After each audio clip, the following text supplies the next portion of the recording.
Tonight we're talking about one of the most extraordinary cultural moments of 2026, the Grammy Awards. What should have been a night about music turned into a dramatic national repudiation of Donald Trump, a humiliating rebuke delivered by artists like Bad Bunny, Billie Eilish, Trevor Noah, Olivia Dean, and more, and millions of people saw it live. This wasn't a liberal echo chamber moment. This was culture telling power exactly where it stands. And if you're paying attention, that matters a lot. When the 68th Annual Grammy Awards kicked off on February 1st, 2026 in Los Angeles, hosted for the final time by Trevor Noah, most of the world expected the usual mix of stars' performances and acceptance speeches. What they actually got was something much bigger, a full-on cultural confrontation with the policies and person of Donald Trump. The show, broadcast on CBS and Paramount Plus, was one of the most politically charged in recent memory. And not because a few celebrities tossed out a joke or two. This was a broad, unified message straight at the heart of an administration that has been using Immigration and Customs Enforcement, ICE, to conduct raids and crack down on immigrants in cities. Across the United States, millions watched these speeches go down, and the mood was unmistakable.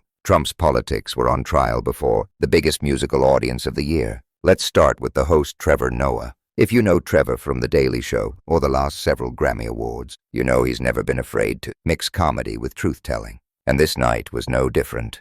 From the moment he took the stage, Noah was making pointed jabs at the political climate. He alluded to the Trump administration's immigration policies in his opening monologue, joking about undocumented people helping determine Grammy winners, and even teasing that this might be the last time I host anything in this country if things kept going the way they have. The laughter was there, sure, but underneath it was a clear challenge. You can try to suppress dissent, but humor and truth still find a stage. But the real fireworks came from the artists themselves. One by one, performers and winners used their moments in the spotlight not just to thank friends and family, but to send a blistering message about humanity, decency, and resistance, and to throw a spotlight on Trump's immigration crackdown and his expanding use of ICE. The artists didn't mince words. It was clear and direct. They weren't just talking politics. They were throwing down a gauntlet. Bad Bunny, one of the biggest stars in the world, right now really set the tone when he stepped up to accept his Grammy for Best Música Urbana Album for Debí Tirar Más Fotos. He did something that will go down in Grammy history.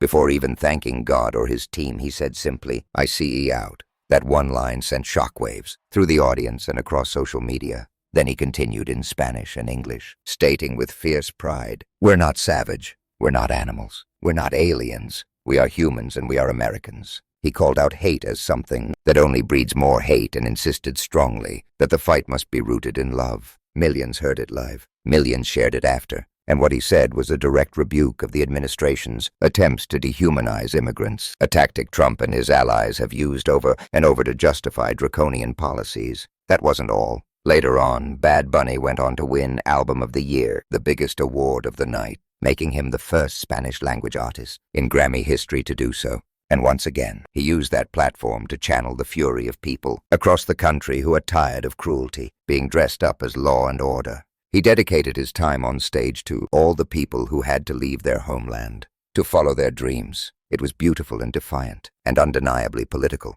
Then came Billie Eilish.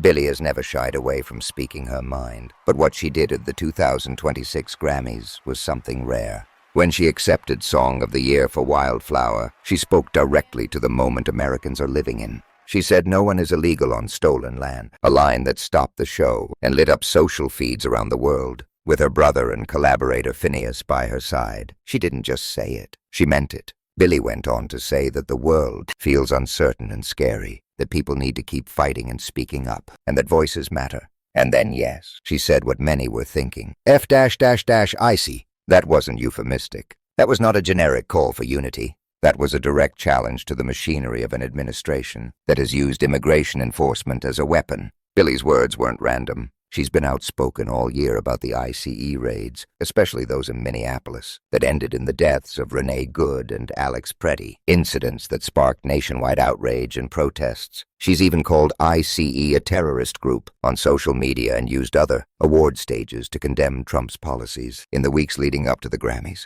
This wasn't a moment out of nowhere. It was a crescendo one that millions of people have been watching, sharing, and reacting to in real time. And Billie wasn't alone. Shabuzi, an artist of Nigerian descent, who won his first Grammy for Best Country Duo/Group Performance with Jelly Roll, took his moment to dedicate his win explicitly to children of immigrants and people who came to America hoping for freedom and opportunity. He thanked them for bringing their culture, their music, their traditions, for giving America color. That's not subtle. That's a full-on affirmation of the humanity that Trump has spent years trying to devalue. Olivia Dean, who won Best New Artist, soared even further. She talked about being the granddaughter of an immigrant, about bravery, about the fact that we're nothing without each other. In a world where Trump has tried to turn immigration into a wedge issue and justify cruelty, her speech was a humanizing counter-narrative, celebrated on one of the biggest stages imaginable. Then we had Carney, whose words echoed across the arena. Everybody is powerful in this room, and together, we're stronger in numbers to speak against injustice. He called for unity among artists, and people everywhere to stand up against what's going on.